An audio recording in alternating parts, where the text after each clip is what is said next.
Sebelum melanjutkan, jangan lupa subscribe dulu, terima kasih. Bab 85, bagaimana kau bisa merusak keluargamu karena hal itu? Para tamu meninggalkan hotel tak lama setelah itu. Hanya keluargamu yang tersisa. Mu Tangsue berlutut di lantai. Dia menangis dan tenggelam dalam rasa tidak aman yang mendalam. Dia tampak begitu lemah dan tak berdaya. Papamu tidak peduli dengan putrinya. Ia berkata kepada karyawannya, pergilah dan cari tahu tentang kejadian itu di kantor polisi. Kemudian, ia meninggalkan hotel. Ia sangat kecewa dengan kedua putrinya. Dia perlu kembali ke perusahaan untuk membuat persiapan yang diperlukan karena kejadian itu pasti akan menjadi berita keesokan harinya. Kakekmu membantu Mu Tangsue berdiri. Ia melihat putranya yang pergi begitu saja. Kemudian, ia berkata kepada pengacaranya, pengacara Hei, ayo kita pergi. Kita akan ke kantor polisi. Anak yang tidak berbakti itu meninggalkan semuanya begitu saja. Aku akan mengurus semuanya sekarang. Baiklah, tuanmu. Keluargamu menjadi terkenal saat berita itu tersebar. Mamamu mengklaim bahwa dirinya dijebak setelah dibawa ke kantor polisi. Dia tidak bekerja sama dengan polisi dan polisi tidak dapat menahan diri lagi. Nyonya Su, saya beritahu Anda sekarang.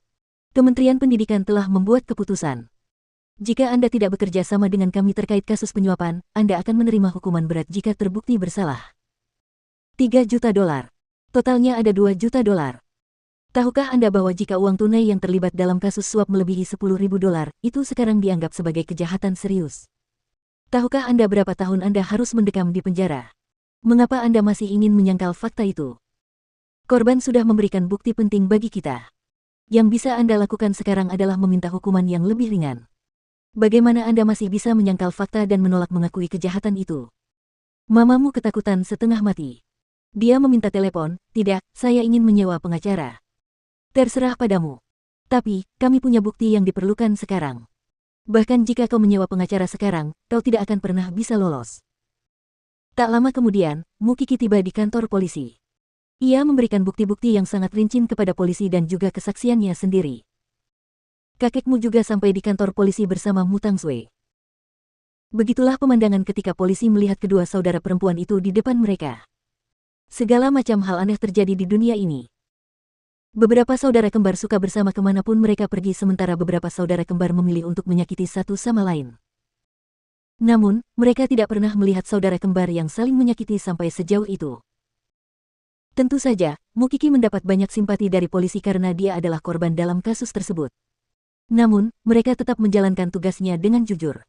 Mereka juga memperlakukan Mu Qi dengan lebih lembut. Silakan datang dan berikan kesaksian Anda. Mu Tangsue tampak marah, sedih dan takut pada saat yang sama.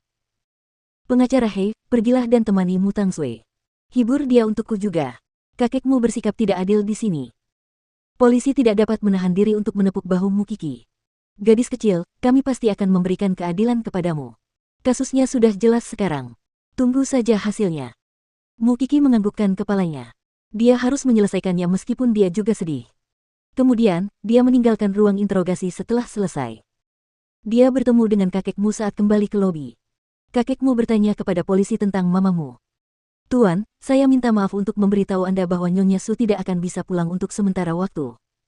Dia dicurigai melakukan penyuapan dan terlibat dalam sejumlah besar uang. Dia tidak bisa pergi begitu saja. Ini.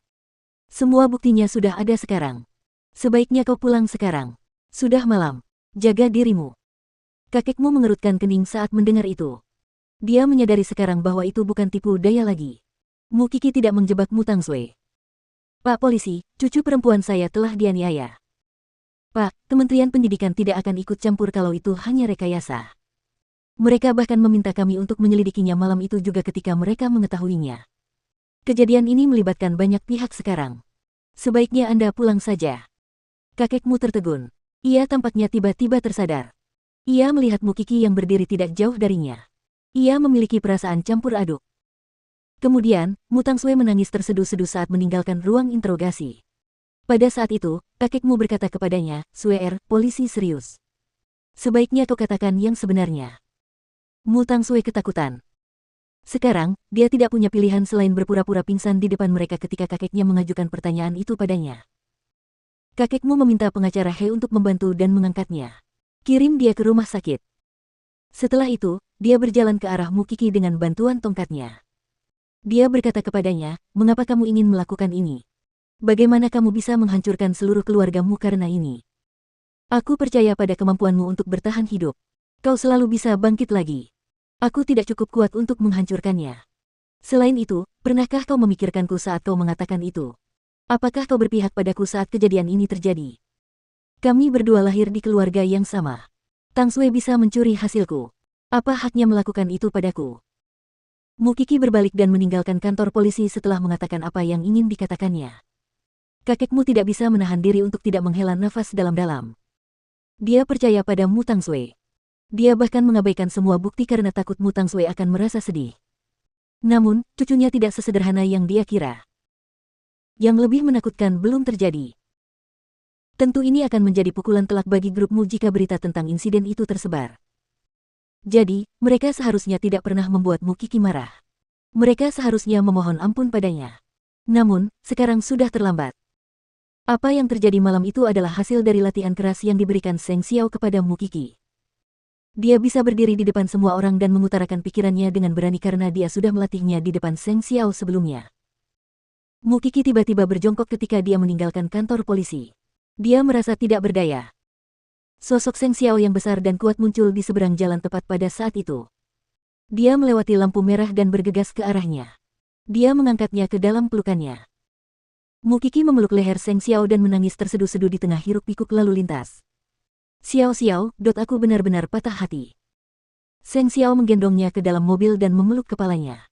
Dia membiarkan gadis itu beristirahat dalam pelukannya. "Bagaimana jika kamu tidak punya keluarga?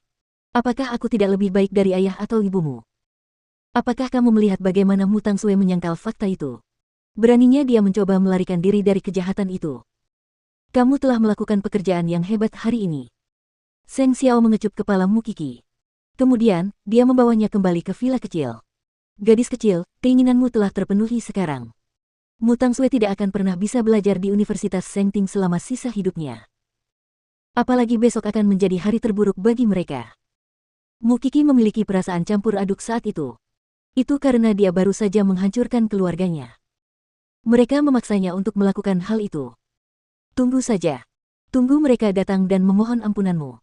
Tunggu ayahmu datang memohon di kakimu, memintamu untuk kembali ke keluargamu.